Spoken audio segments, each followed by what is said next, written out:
Welcome to another edition of Eye on the Tigers News. I'm Kennedy Lamb, and we're very pleased you decided to join us. And I'm Sarah Petricola.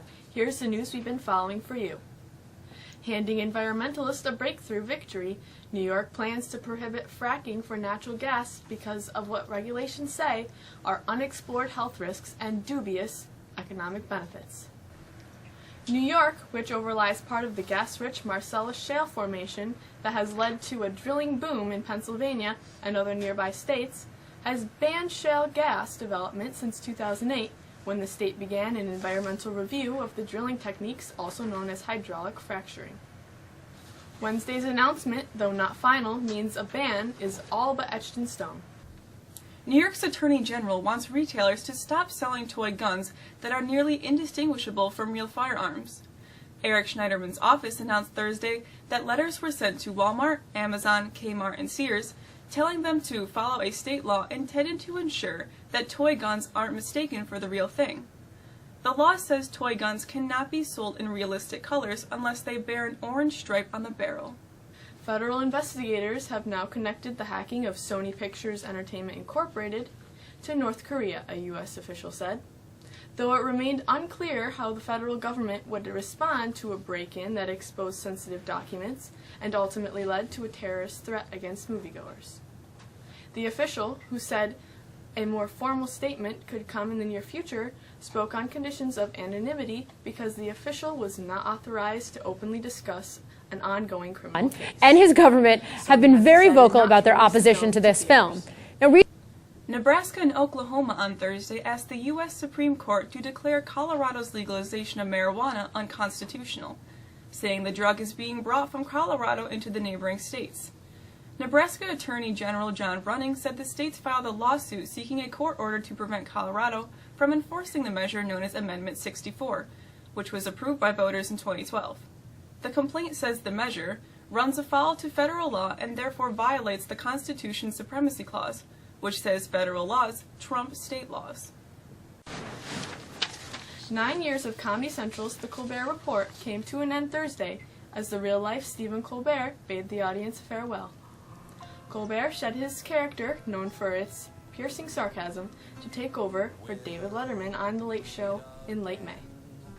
The highlight of the last show came when dozens of his former guests, including politicians and entertainers, sang a farewell song.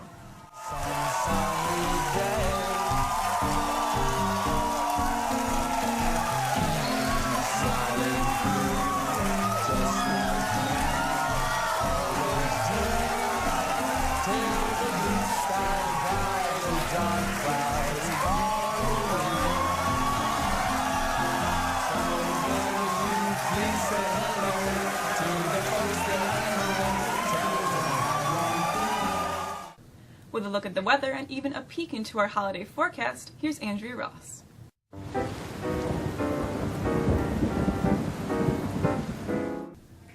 If it seems like it's been a while since we've seen some sunshine, well, you're not alone, and you're not wrong.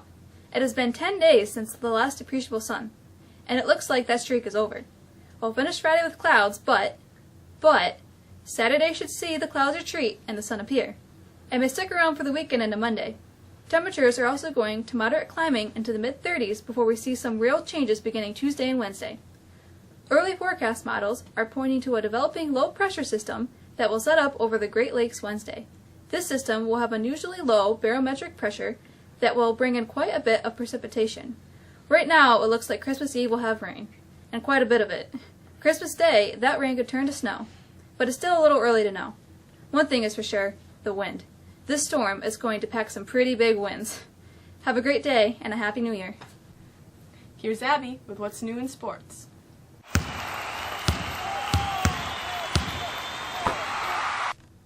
The Lady Tigers hoop team will look for their first win of the year after losing its first two when it hosts JD.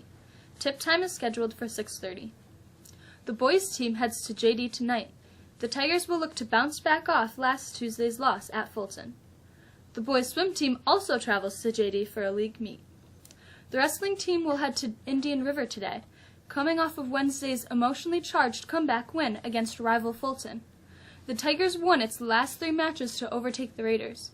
In front of a packed gymnasium and down 4 points headed into the final match, Mexico's Hunter Howland won a major decision to pull the Tigers even at 31-31. Based on criteria, Mexico took the match 32-31 after winning more individual matches for the night. This was the second year in a row Mexico defeated Fulton. The U.S. Olympic Committee will try to land the 2024 Olympics and end a 28-year drought without the Summer Games. Which city will it pick? Stay tuned. After hearing presentations from the 4 candidates Tuesday, Boston, Los Angeles, San Francisco, and Washington, USOC board members voted to join the race, but not until after they have a chance to mull over the candidates during the holidays. The Syracuse Orange will take the court in Philadelphia on Saturday when they tip off against an old rival, Villanova. The Wildcats are ranked 7th in the nation. Tip time is 1, and the game is on Fox. And finally, here's a look at this week's NFL schedule.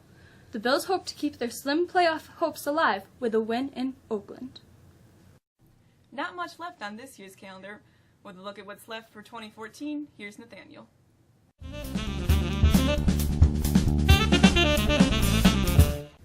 The calendar shows us the 5-week reports are mailed out today, and of course Sunday is the official first day of winter, the shortest day of the year. Next Friday, the 26th, girls hoops team hosts the annual holiday tournament. The boys hoop team heads to a tournament at APW, and the wrestling team heads to Ken Haynes' tournament in Oswego. And when we return from the break, it'll be January 5th, and it will be a C Day. Happy holidays, everyone. And finally today, we have Callie with a look at this day in history.